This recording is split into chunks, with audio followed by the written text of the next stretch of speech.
আসসালামু আলাইকুম, ওয়েলকাম করছি রিয়াসাত আজিম। ভিন্ন ধর্ম মতাদর্শে যারা শুনছেন সবার প্রতি আন্তরিক কৃতজ্ঞতা। ট্যাগ লাইন আপনারা যেমনটা দেখছেন, ঘটনা আসলে সেরকমই ঘটতে যাচ্ছে। সত্য মিথ্যা কি হতে যাচ্ছে? সাকিব আল হাসান বাংলাদেশের হয়ে আপকামিং নিউজিল্যান্ডের বিপক্ষে সিরিজে অংশগ্রহণ করবে। মাশরাফি বিন মুর্তজা যিনি বাংলাদেশে রয়েছেন, যে সাকিব আল হাসান বাংলাদেশে নেই তাকে নিয়ে অনেক ডিসকাশন, অনেক আলোচনা, বাট মাশরাফি বিন মুর্তজা এই মুহূর্তে বাংলাদেশেই রয়েছেন। মাশরাফি বিন মুর্তজাকে বাংলাদেশ ক্রিকেট বোর্ড বাংলাদেশের ক্রিকেটের স্বার্থে, বাংলাদেশের ক্রিকেটের উন্নয়নে এই মুহূর্তে বাংলাদেশ যে চ্যালেঞ্জের মধ্যে রয়েছে, স্পেশালি অন 50 ওভার্স ক্রিকেট, আগামীর বিশ্বকাপে সরাসরি খেলতে হলে র্যাঙ্কড 9th এর মধ্যে থাকতেই হবে, পেছানো যাবে না। এবং এই 50 ওভার্স ক্রিকেটের বাংলাদেশের সবচেয়ে সাকসেসফুল ক্যাপ্টেন মাশরাফি বিন মুর্তজা, তাকে বিসিবি কাজে লাগাতে যাচ্ছে। এই যে হাওয়া, এই যে আলোচনা, এই যে ডিসকাশনস, এবং এই ডিসকাশনের মধ্যমণি দুজন সাকিব আল হাসান এবং মাশরাফি বিন মুর্তজা দুজনই কি বাংলাদেশের ক্রিকেটে আবারও সার্ভ করতে আসছেন। বাংলাদেশ ক্রিকেট বোর্ড মেঘনা চাইতেই বৃষ্টি একটা আলোচনা রয়েছে না, ঠিক ওই স্টাইলে আপনারা সবাই জানেন সাকিব আল হাসানের যে আলোচনাটা সেটাকে বাজারজাত করে, এবং সেই বাজারজাতকরণটা অনেকটা মেঘনা চাইতেই বৃষ্টি, প্রশ্ন না করতেই উত্তর। সাকিব আল হাসান বাংলাদেশ দলের হয়ে আবারও খেলতে চায়, সাকিব আল হাসানকে আবারও বাংলাদেশ জাতীয় দলে খেলাতে চায় বাংলাদেশ ক্রিকেট বোর্ড। এই স্টেটমেন্টটা আমরা যখন পাই, তার ঠিক আগে পরের যে ঘটনা প্রবাহ ছিল সেটা খুবই ইন্টারেস্টিং। প্রথম ব্যাপার যেটা ছিল যে সাকিব আল হাসান বাংলাদেশের হয়ে খেলতে পারবে না, ফ্যাসিস্ট সরকারের পার্ট ছিল এই বাংলাদেশের এই ক্রিকেট বোর্ডের এই কর্মকর্তারাই একটা সময় বলেছেন। সেই কর্মকর্তারাই পরবর্তী সময়ে আনুষ্ঠানিক সংবাদ সম্মেলনে সাকিব আল হাসানকে তারা চান এই বক্তব্য দিয়ে আগের যে বক্তব্যটা ছিল সেটাকে লঙ্ঘন করেন।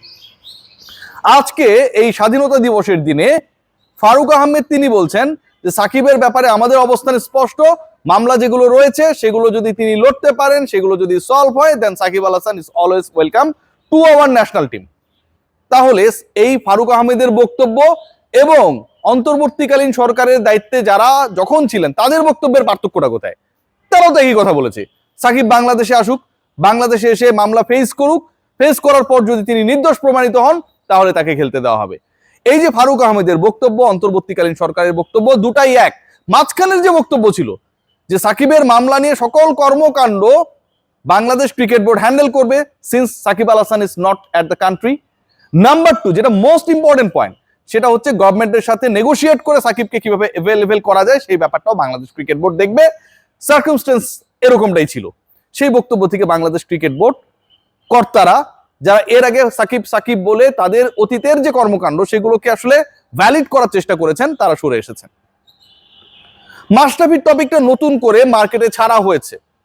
এই মুহূর্তে টপিকের অভাব আপনারা সবাই জানেন, এবং সেখানটায় পেট্রোল, এলএনজি, এলপিজি সবকিছু আপনারা জানেন যে ওই যে গ্যাঞ্জাম চলছে, যে কারণে স্ট্রেইট অফ হরমুজে টপিকের অভাব তেলের অভাবের মতো হয়ে গেছে।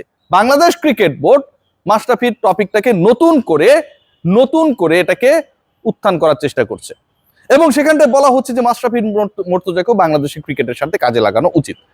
যেখানটায় জনপ্রিয়তা রয়েছে, পাবলিক সাপোর্ট রয়েছে, ফ্যান বেস রয়েছে, মানুষ এরকম কথা বললে সেটা তারা খাবে, সেই বক্তব্যটা দিয়ে মাশরাফি বিন মুর্তজাকে এই মুহূর্তে বাংলাদেশের ক্রিকেটে রেলেভেন্ট করার একটা বক্তব্য, জাস্ট যেটা আইওয়াস, সেই কাজটা বাংলাদেশ ক্রিকেট বোর্ডের কর্মকর্তারা ইনিয়ে বিনিয়ে সুর তাল লয়ে বিভিন্নভাবে ছড়ানোর চেষ্টা করছেন। বাট এটা কি আসলে reality? They had any discussion with Mashrafi bin Murtaza regarding his involvement with the team? মাশরাফিকে তো দরকার, ডেফিনেটলি দরকার। মাশরাফির স্কিল দরকার, বুদ্ধি দরকার, পরামর্শ দরকার, তার দিক নির্দেশনা দরকার। মাশরাফির মতো একটা অ্যাসেট যদি আপনার দেশে থাকে, পলিটিক্স ভুলে যান, তাকে কাজে লাগানোর ক্ষেত্রে আপনার কোনো ধরনের, আমি মনে করি, ব্যক্তি পক্ষপাত দুষ্টতা থাকার কোনো কারণ নেই। মাশরাফি সাকিব তাদের ক্রিকেটিং স্কিল, ট্যালেন্ট, অভিজ্ঞতাকে আপনি কাজে লাগাতে চাইবেনই।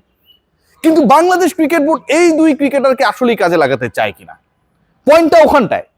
কাজে লাগাতে যতটুকু চায়, তাদের স্কিলকে বাংলাদেশের অনফিল্ড পারফরমেন্সে তার থেকে বেশি কাজে লাগাতে চায় ফিল্ডের বাইরে তাদের যেসব বিতর্ক রয়েছে সেগুলোকে ঢাকার জন্য সাকিব এবং মাশরাফির প্রলেপটা ওই বোতলের উপরে এটিয়ে দিতে।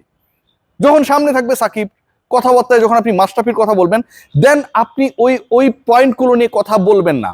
বাংলাদেশের ক্রিকেটে এখন কোন পয়েন্টে কথা হচ্ছে?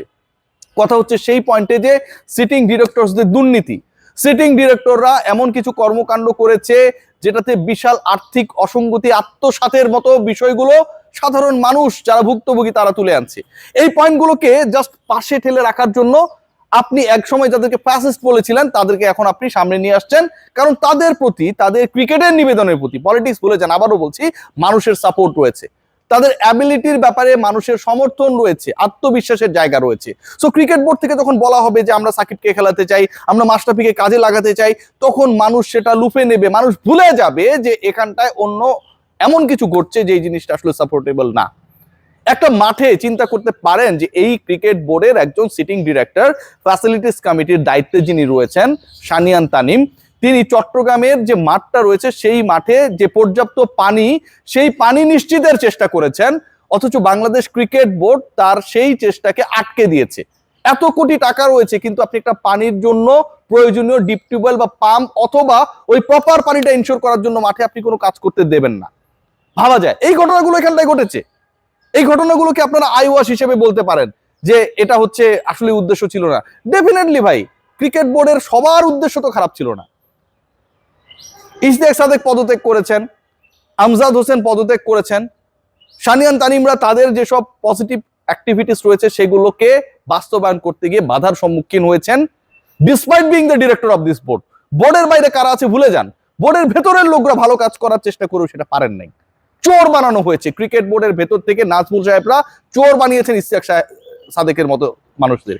সো এই বোর্ডের এই ব্যাপারগুলোকে যেন মানুষ ভুলে যায়, এই ব্যাপারগুলো যেন সামনে না আসে, এই বিতর্কগুলোর ব্যাপারে যেন মানুষের কনসেন্ট্রেশন না থাকে দেখে ইম্পোর্ট করা হয়েছে সাকিব আল হাসান, ইম্পোর্ট করা হয়েছে মাশরাফি বিন মুর্তজার টপিক।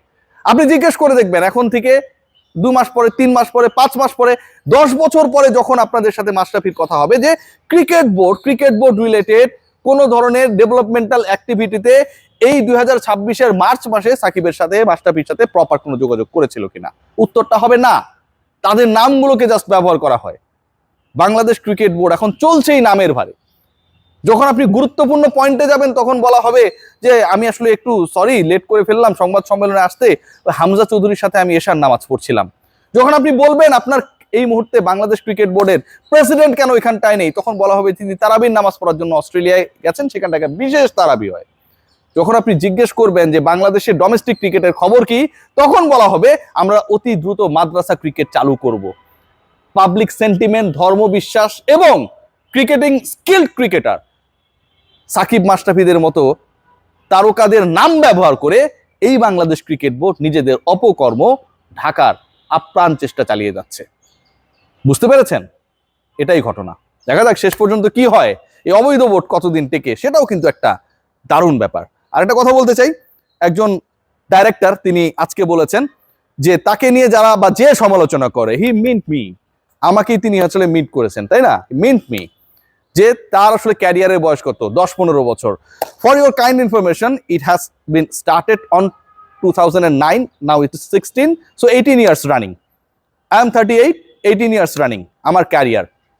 এবং তার ক্যারিয়ারের কথা তিনি বললেন সেটা 40 বছর প্লাস। এখন আমার ক্যারিয়ার যদি আমি কম্পেয়ার করি বা বলার চেষ্টা করি যে ঠিক আছে আমার ক্যারিয়ারও হচ্ছে 60 বছরের, যেহেতু তিনি বলছেন যে আমার ক্যারিয়ারই, আসাদের ক্যারিয়ার কত দিনের, হ্যাঁ 15 বছরের ক্যারিয়ার নিয়ে এসে 40 বছরের একজনের সাথে আলোচনা করতে আসে, চ্যালেঞ্জ জানাতে আসে, তার ক্যারিয়ার তো এত দিনের না। তাহলে আমি যদি দাবি করি বা আমি যদি দাবি করার চেষ্টা করি যে ঠিক আছে আমার ক্যারিয়ার 60 বছরের, তাহলে তো আমি তার বাবার বয়সী হয়ে গেলাম। তিনি কি আমাকে আব্বা ডাকবেন? নিশ্চয়ই ডাকবেন না। অভদ্র হতে শিখাবেন না। আমি অভদ্র হলে খবর আছে। Take care.